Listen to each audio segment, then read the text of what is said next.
Hello friends, post market రిపోర్ట్లోకి మన మిత్రులందరికీ స్వాగతం. ఈరోజు ఫిబ్రవరి 27వ తారీఖు గురువారం. మొత్తం మీద మార్కెట్స్ మార్నింగ్ అంతా చాలా సైడ్ వేస్లో ఉన్నాయి. లాస్ట్లో ఏంటంటే షార్ప్గా ప్రాఫిట్ బుకింగ్ అనేది చేసుకున్నాయి. ఒకవేళ డే ట్రేడింగ్ చేసినట్టయితే it's been very very tough అని చెప్పేసి చెప్పుకోవచ్చు. ఓకే, ఇక కొన్ని న్యూస్ ఉన్నాయి. ముఖ్యంగా banks and non banking financial companies ఏంటంటే పాజిటివ్గా రియాక్ట్ అయినాయి.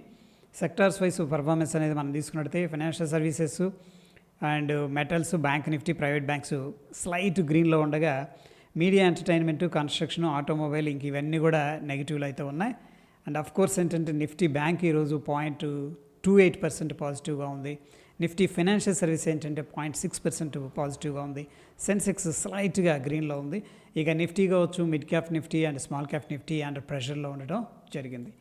అయితే ఫ్రెండ్స్, ఈరోజు బ్యాంక్స్ కానీ నాన్ బ్యాంకింగ్ ఫైనాన్షియల్ కంపెనీస్ కానీ కొద్దిగా గ్రీన్లో ఉండడానికి కారణం ఏంటంటే ఆర్బీఐ ఐ థింక్ 25th అనుకుంటే సర్క్యులర్ పాస్ చేసింది. ఏంటంటే ఇంతకుముందు నాన్ బ్యాంకింగ్ ఫైనాన్షియల్ కంపెనీస్కి లోన్స్ ఇచ్చేటప్పుడు ఆ లోన్ ఏంటంటే రిస్క్ ఎక్కువగా ఉన్నట్టు కన్సిడర్ చేయాలన్నమాట. ఓకే, సో ఇప్పుడు ఏం చేసిందంటే ఆ రిస్క్ని 125% నుంచి 100% అనేది దానికి తీసుకురావడం జరిగింది.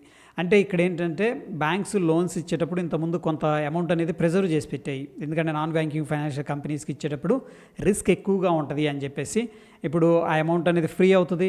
అట్ ద సేమ్ టైం ఇరువురికి కూడా, అంటే నాన్ బ్యాంకింగ్ ఫైనాన్షియల్ కంపెనీస్ ఏమో ఈజీగా ఫండ్స్ తీసుకోగలవు, at the same time banks ఏంటంటే ఈజీగా వాళ్ళకి లెండ్ చేయగలవు. సో మ్యూచువల్ బెనిఫిట్స్ అనేది ఉంది. కాబట్టి ముఖ్యంగా ఈరోజు banking and non banking financial companies అయితే సిగ్నిఫికెంట్గా పాజిటివ్లో క్లోజ్ అయినాయి. సో సేమ్ న్యూస్ ఇది కూడా. ఓకే, సో ఇక ఈరోజు చూసుకున్నట్టయితే కేఈఏ ఇండస్ట్రీస్ కానీ, పాలీక్యాబ్, హ్యావెల్స్ ఇవన్నీ కూడా సిగ్నిఫికెంట్గా డ్రాప్ అవ్వడం అనేది జరిగింది. ఎందుకంటే అల్ట్రాటెక్ సిమెంట్ వాళ్ళు ఏంటంటే ఈ యొక్క కేబుల్ బిజినెస్లోకి ఎంటర్ అవుతున్నాం అని చెప్పేసి ఒక న్యూస్ అనేది రావడం జరిగింది. సో వీళ్ళు సిగ్నిఫికెంట్గా బ్రాండ్ ఉంది కాబట్టి అల్ట్రాటెక్ అంటే, సో డెఫినెట్గా ఇట్స్ సిగ్నిఫికెంట్ కాంపిటీషన్ ఉండే అవకాశం ఉంది. అందుకని మిగతా వైర్ మ్యానుఫ్యాక్చరింగ్ కంపెనీస్ ఏవైతే ఉన్నాయో అవన్నీ కూడా నెగిటివ్లో వెళ్ళిపోవడం జరిగింది. ఎన్విడియా యూఎస్లో ఏంటంటే మంచి రిజల్ట్స్ ఇచ్చింది, డెఫినెట్గా గుడ్ రిజల్ట్స్ అని చెప్పేసి చెప్పొచ్చు. బట్ వీళ్ళు ఏమంటున్నారంటే కొద్దిగా మార్జిన్స్ నెక్స్ట్ క్వార్టర్స్ కానించి తగ్గొచ్చు, టైట్గా ఉండొచ్చు అని చెప్పేసి ఈ యొక్క కామెంటరీ అనేది ఇవ్వడం జరిగింది. అందుకని ఈరోజు దానికి సంబంధించిన స్టాక్స్ అనంతరాజ్ కానీ, net web, okay, artificial intelligence focused ఏవైతే స్టాక్స్ ఉన్నాయో అవి కొంత ప్రెషర్లోకి వెళ్ళిపోవడం అనేది జరిగింది. ఇక ఐటీ స్టాక్స్ వచ్చేసరికి సిగ్నిఫికెంట్గా డ్రాప్ అవుతూ వస్తూ ఉన్నాయి. ఎందుకంటే యూఎస్లో స్లో డౌన్ ఫియర్స్ అనేది కనిపిస్తున్నాయి. అంటే యూఎస్ ఎకనామీ స్లో డౌన్ ఉందని చెప్పేసి, సో దానికి సంబంధించిన స్టాక్స్ ఎంఫసిస్ కావచ్చు, కోఫోర్జ్, ఎల్ఎన్టీ, టెక్ అనేది 3% దాకా ఈరోజు నెగిటివ్లో అయితే క్లోజ్ అయినాయి. ఇక పాలిమర్ మేకర్స్ ఎస్ఆర్ఎఫ్ అయితే ఉందో శ్రీరామ్ ఫైనాన్స్ కంపెనీ సిగ్నిఫికెంట్గా రైజ్ అవ్వడం అనేది జరిగింది. చాలామంది బ్రోకరేజెస్ సంస్థలు ఏంటంటే దీని మీద పాజిటివ్గా ఉన్నారు ఈ యొక్క బిజినెస్ గురించి. ఐనాక్స్ ఇండియా షేర్స్ వచ్చేసరికి ఈరోజు 13% దాకా ఇంక్రీజ్ అయినాయి ఫ్రెండ్స్. అదే మొన్నటి రోజున న్యూస్ వచ్చింది. యాక్చువల్గా ఏంటంటే క్రయోజెనిక్ ట్యాంకర్స్ తయారు చేయడానికి వీళ్ళు సర్టిఫైడ్ అని చెప్పేసి, అంటే వీళ్ళు అర్హులు అని చెప్పి సింపుల్గా చెప్పాలంటే.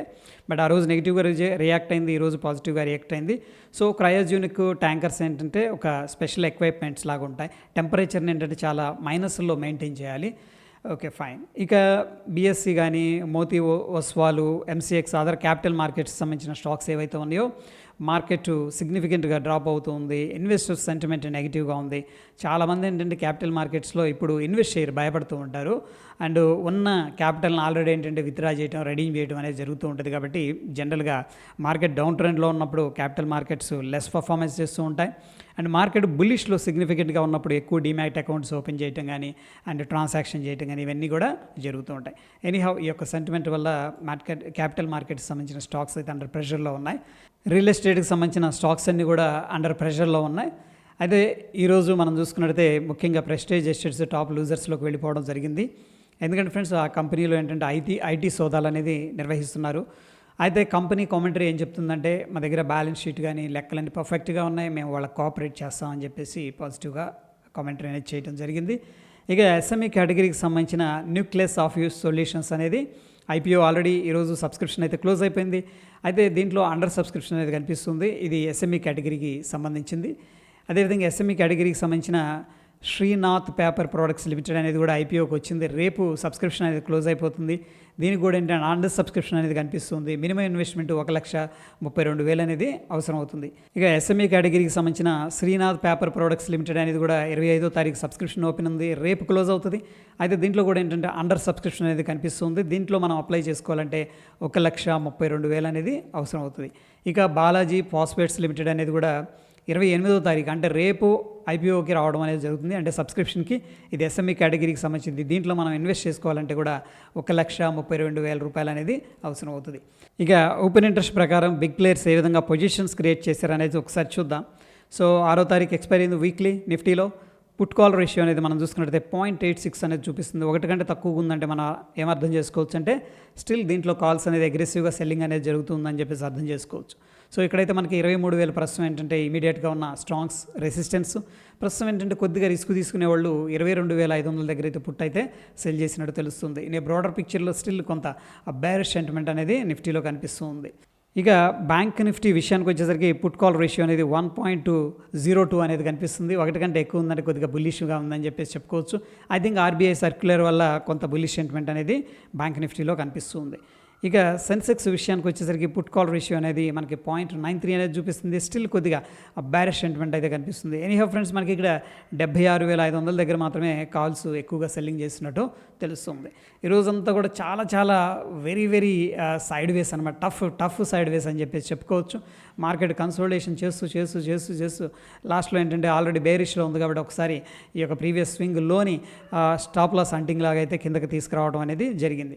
ఎనీహౌ ఫ్రెండ్స్, మనకి మొత్తం మీద డైలీ టైం ఫ్రేమ్లో చూసుకున్నట్టయితే స్టిల్ ఏంటంటే కొద్దిగా 22,500 దగ్గర మైనర్ సపోర్ట్ అయితే కనిపిస్తూ ఉంది. ఓకే, ఆ లెవెల్ అనేది బ్రేక్ డౌన్ జరిగిందంటే కిందకి వెళ్ళడానికి ఆస్కారం ఎక్కువగా ఉంది. బట్ బ్యాంక్ నిఫ్టీలో విషయానికి వచ్చేసరికి మనకి ఇక్కడ గ్యాప్ డౌన్ జరిగింది. దాని తర్వాత కొద్దిగా బుల్స్ అనేవాళ్ళు పైకి వెళ్ళడానికి ప్రయత్నిస్తున్నారు. బట్ ఎనీహౌ ఈరోజు ఏంటంటే హెవీ వాల్యూమ్స్తో డోజీ ఫార్మేషన్ అనేది జరుగుతుంది.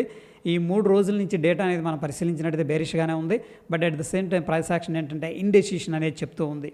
సో ఎనీహౌ మనకి ఏంటంటే 48,500 అనేది ఇంపార్టెంట్ సపోర్ట్ లాగా ఉండే అవకాశం ఉంది. సో ప్రస్తుతం అయితే మనకి ఇంకా ఐటీ స్టాక్స్ అండర్ ప్రెషర్లో కనిపిస్తూ ఉన్నాయి. కోర్స్ ఏంటంటే ఆర్బీఐ సర్క్యులేషన్ వల్ల నాన్ బ్యాంకింగ్ ఫైనాన్షియల్ కంపెనీస్ కావచ్చు, బ్యాంకింగ్ కంపెనీస్ కావచ్చు కొద్దిగా పాజిటివ్ సెంటిమెంట్లు అయితే క్లోజ్ అయినాయి అని చెప్పేసి చెప్పుకోవచ్చు. బట్ ప్రైస్ యాక్షన్ అయితే మనకి ఇంకా కన్ఫర్మేషన్ అయితే ఇవ్వలేదు. జనరల్గా మనకి ఈ డోజీస్ ఫార్మేషన్ జరిగిన తర్వాత ఒక స్ట్రాంగ్ గ్రీన్ క్యాండిల్ అనేది ఫార్మేషన్ జరిగిందంటే డెఫినెట్గా బుల్స్ స్ట్రాంగ్గా ఉన్నారని చెప్పేసి అర్థం చేసుకోవచ్చు. సో ప్రస్తుతం ఉన్న సిచ్యువేషన్లో ఫ్రెండ్స్ మనకు ఒక ఇండెసిషన్లో మార్కెట్స్ అయితే ఉన్నట్టు క్లియర్గా తెలుస్తుంది. ఇది పోస్ట్ మార్కెట్కి సంబంధించిన అప్డేట్ ఫ్రెండ్స్. మరి ఒక ఇంట్రెస్టింగ్ ఎపిసోడ్లో మళ్ళీ కలుసుకుందాం. Stay tune. ధన్యవాదాలు.